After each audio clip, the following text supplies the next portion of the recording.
Ano nga ba ang nangyayari kay XRP habang siya ay lumalapit sa resistance na $2.10? Yan mga ka-crypto, si XRP po ngayon ay nasa isang napaka-critical na zone at marami pong mga traders ang nagbabantay sa kanyang bawat galaw. Makikita po natin na nasa $2.07 po siya ngayon at may maliit na pag-akyat na 0.8% lamang nitong nakalipas na 24 hours. Pero kahit positive po ito, hindi pa rin maikakaila na may malakas na resistance sa $2.10 na area. Ang kanyang range nitong nakalipas na 24 hours ay nasa $2.05 hanggang $2.17 na naglalabas ng palatandaan na marami pong mga buyers at sellers ang nag-aagawan sa zone na ito. Kaya mahalaga po nating sagutin kung saan ba papunta sa XRP mula dito at may lakas ba itong tumagos pataas. Kaya yan po ang siyang ating pag-uusapan sa video na ito. Ngayon bakit nga ba mahirap basahin ang momentum ni XRP sa weekly at saka monthly trends? Ayan, kung titignan po natin ang mas malaking time frames, medyo mahirap po ang itsura ng performance ni XRP. Sapagkat sa loob po ng 7 days ay bumaba siya ng 5% at sa last 14 days naman ay bagsak siya ng 4.8%. Ang mas mabigat ay ang 18.3% drop sa loob ng isang buwan na nagpapakita ng medyo negative na sentiment mula sa mas malalaking players. Pero ngayon, bigla po itong nagpapakita ng lakas dahil sa nakalipas lamang na rebound. Ito po ang dahilan kung bakit maraming analyst ang nagsasabing may bagong interest na pumapasok at baka nagsisimula po ang bagong setup bago ang possible na breakout. Ano naman po ang ipinapakita ng Ichimoku Cloud kay XRP ngayon? Ayan. Sa 4-hour chart ni XRP, makikita po natin na ang presyo ay nakalutang lamang sa ibabaw ng Ichimoku Cloud. Ito ay nagiging immediate support area. Pero sa itaas po nito ay may sunod-sunod na resistance. Ang red baseline sa $2.09 ang siyang unang harang, habang ang blue conversion line sa $2.11 ang next wall na kailangan pong lampasan. Ang cloud mismo ay nagsiset ng heavy resistance zone sa ibabaw ng $2.10. Kaya dito po nagkakaroon ng friction ang price movement. Ibig pong sabihin, para magpatuloy po sa pagtaas sa XRP, kailangan po muna niyang tibagin ang tatlong mga resistance levels na halos dikit-dikit lang.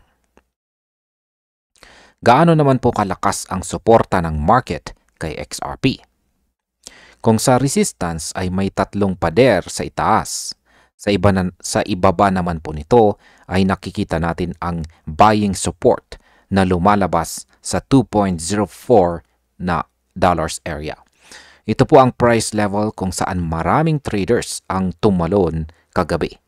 Bukod dito, ang lower bound ng Ichimoku Cloud ay nagbibigay din ng support sa $2.06. Kapag nabasag po ang dalawang price level na ito, malaki po ang tsansa na bumalik sa XRP sa $2.02 na support. Dito po natin makikita kung may tunay na buyers na handang sumalo sa market. Kaya mahalaga pong bantayan natin ang bawat candle movement, lalo na habang lumalapit sa XRP sa decision point ng triangle. Ngayon ay ano naman po ang sinasabi ng RSI tungkol sa sunod na galaw ni XRP? Ayan, ang Relative Strength Index or RSI ni XRP ay nasa 47.71 na value, kung saan ay nagpapakita ng neutral hanggang bahagyang bearish na sentiment. Hindi po ito overbought at hindi rin oversold. Kaya medyo balance po ang mga buyers at saka sellers. Pero ang direksyon po ng RSI ang dapat po nating bantayan. Dahil kapag nag-tilt ito sa upward, malamang may bagong demand na pumapasok. Kung bumagsak naman ito pababa, ibig sabihin may papalapit na retracement bago mag-attempt sa XRP na muling umakyat. Ito po ang indicator na nagpapakita kung malapit na bang maging agresibo ang market o mag-iingat muna ang mga traders sa susunod na galaw. Ngayon ay ano po ba ang ibig sabihin naman ng symmetrical triangle formation kay XRP?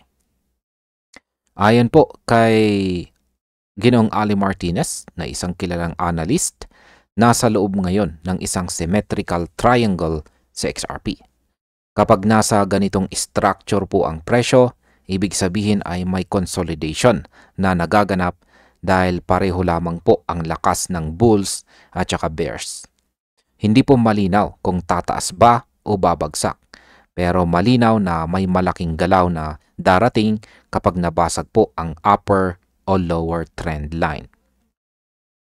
Ang kasalukuyang squeeze po ng presyo sa loob ng triangle ay nagpapakita ng indecision, pero sabay nito ay nag-iipon po ng lakas ang market.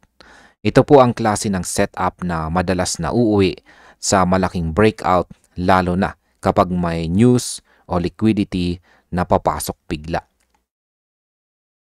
Gaano naman po kalaki ang potential upside kapag nag-breakout sa XRP? Base po sa projection ni Ginoong Ali Martinez dito, may posibilidad na umakyat si XRP ng 16% kapag nabasag ang upper structure ng triangle dito. Mula po sa presyo na $2.07 ngayon, aabot ito sa target na humigit kumulang $2.40. Hindi po ito guaranteed na mangyayari. Pero dahil sa technical structure at pag-build up ng demand, posibleng gawin ito ni XRP kapag nagkaroon po ng sapat na momentum. Maraming traders ang nakaabang sa zone na ito dahil kapag lumampas po sa XRP sa $2.28 at $2.33 na resistance supply zones, mas magiging malinaw ang direksyon ng trend. Dito na po makikita kung papasok ang malalaking spot ETF buyers. At ayan, bilang panghuli, ay ano naman ang aking masasabi tungkol dito. Sa ngayon ay nasa decision zone itong sa XRP. Nakikita po natin ang pressure sa itaas at buying support dito sa ibaba na parang dalawang kamay na dumidiin papasok sa isang punto.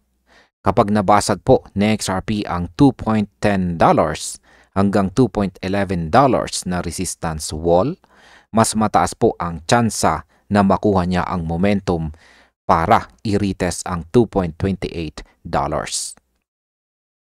Pero kung hindi po niya kayanin ang resistance at mabasag naman ang $2.06 na support, posibleng bumalik muna siya sa $2.02 bago mag-attempt ulit. Kaya para sa akin, ang pinaka-importanting palatandaan ay ang behavior ng RSI at ang reaction ng presyo sa loob ng triangle pattern dito. Malapit na po ang malaking galaw. At ayan, hanggang dito na lamang po tayo sa video na ito mga ka-crypto. Maraming salamat sa panonood.